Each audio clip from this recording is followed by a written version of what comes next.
Chapter 22. Moving on up.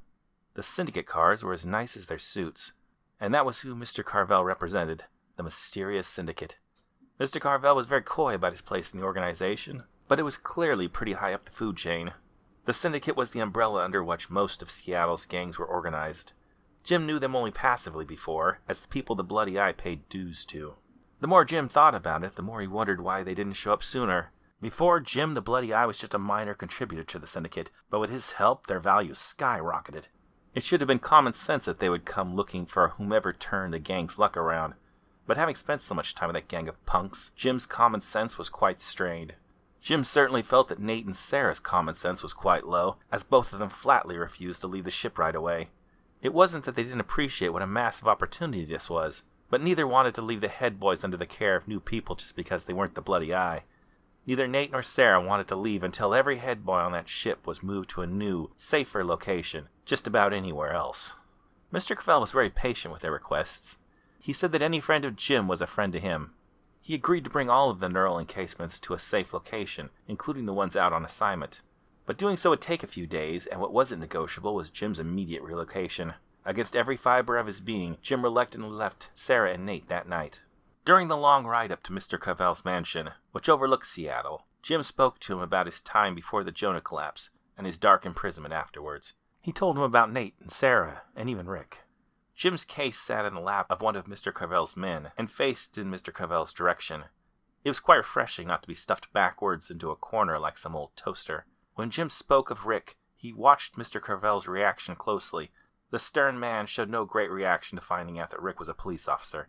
He did add the word ex, though. It was true. Rick was an ex-cop. "You might be too concerned about what people were. You gotta be forward-thinking, Jim. Before the Jonah collapse, I was just a small-time grifter living out of my car. Now the rich people I used to envy live under bridges. Times have changed greatly since the collapse. It's a whole new world, full of opportunities," said Mr. Carvel. It was quite an optimistic thing to say, for a crime boss. No matter what Mr. Carvel said, Jim wanted to keep that in mind. This was a dangerous man. Carvel's mansion was nothing short of breathtaking. Again his man respectfully carried Jim's case forward as they walked into the place, allowing Jim to take in the full measure of the opulent estate.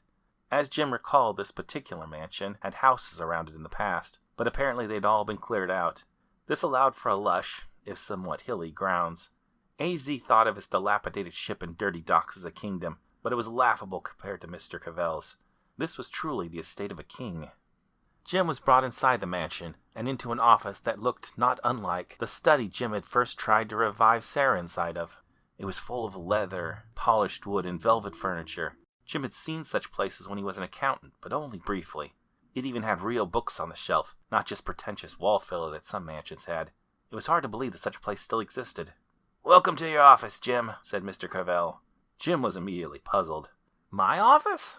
My God, it's amazing," said Jim. But then he sighed and added, "I only wish I could use this space.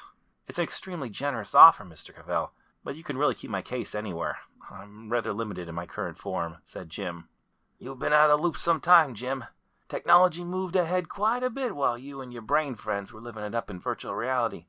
Put Mr. Smith in the cradle," said Mr. Carvel as he waved his man over to a spot behind the desk where a chair should have been. As Jim and the man approached the desk, he saw that, behind it, was not a chair but some sort of large, square, slotted docking station. It was just the size of Jim's neural encasement. The man carefully slotted Jim into the socket, and suddenly the floating screen in Jim's entire white room dissolved away. It was replaced in seconds with a mirror image of the room he was just taken through. The entire office appeared around him, including a grainy but solid model of Mr. Carvel and his man. It was as if Jim was standing in the room with them. Only the tiniest glimmering ripples in Mr. Carvel and his man gave away that they were not truly in the simulation with him. Jim found himself seated on a chair in the exact place the slot should have been. It appeared that the chair was the only object not mirrored in the real world.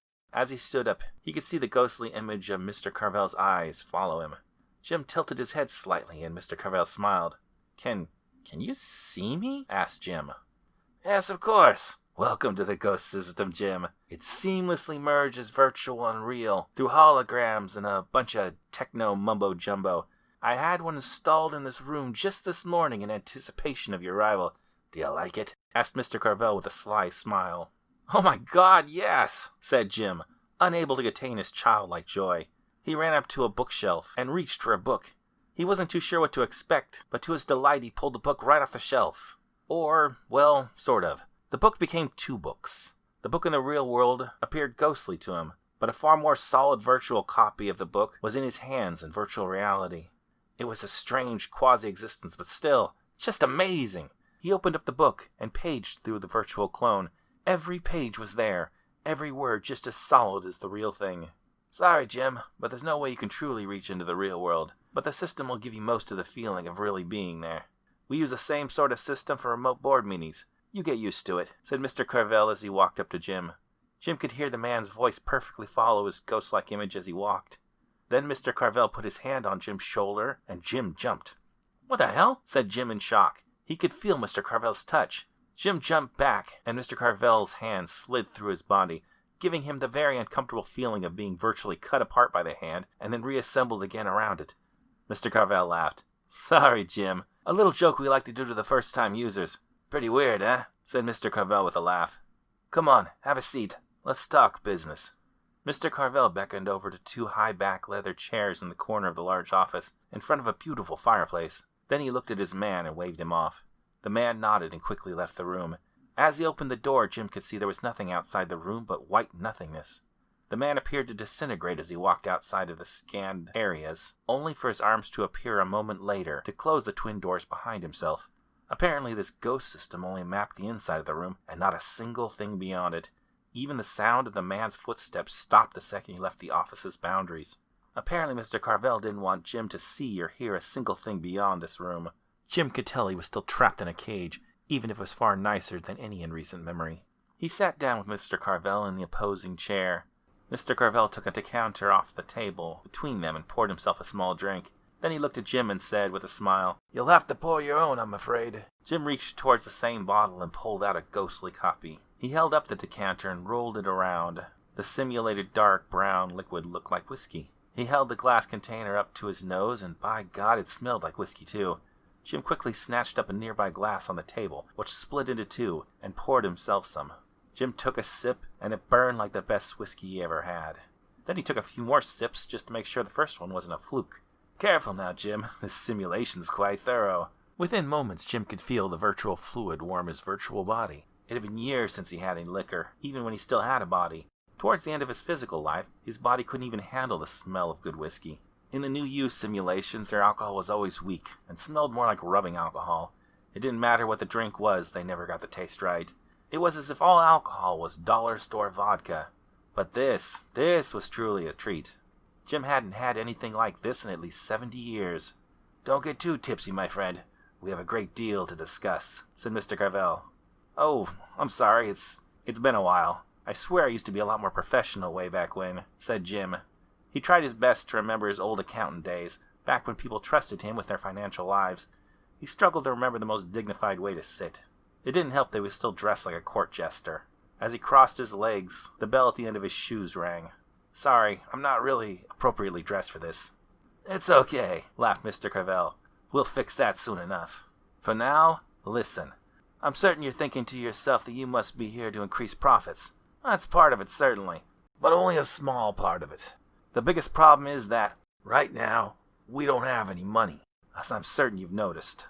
Money is an important social lubricant. It keeps things flowing, and those who control it control how those things flow.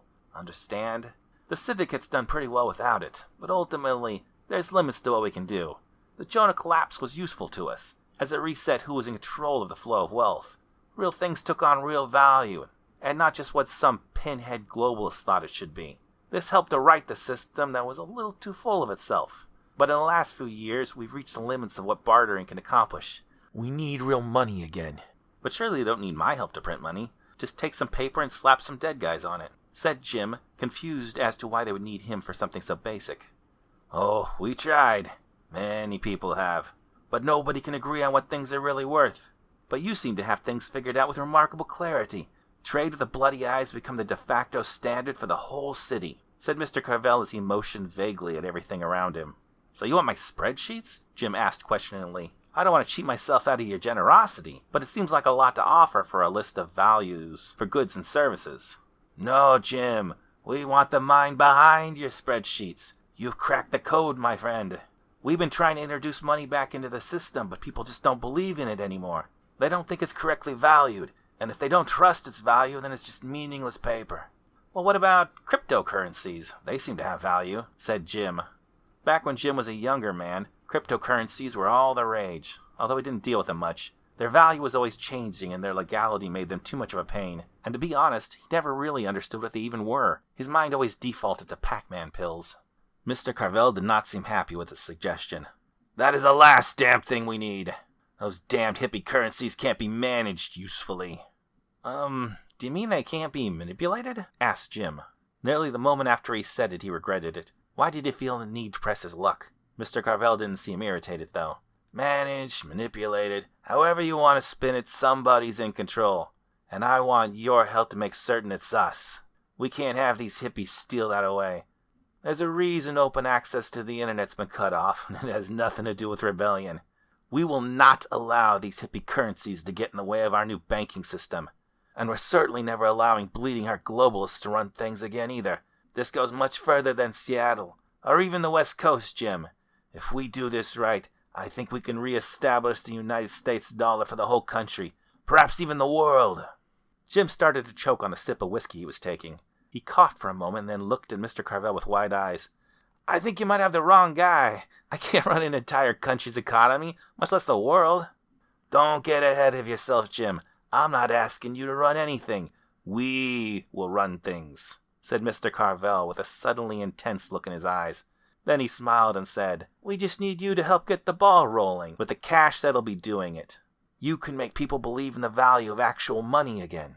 I don't want to seem ungrateful for this opportunity, but aren't there younger people with bodies, that might be better suited? Said Jim as he put down the glass near its real-world counterpart on the table.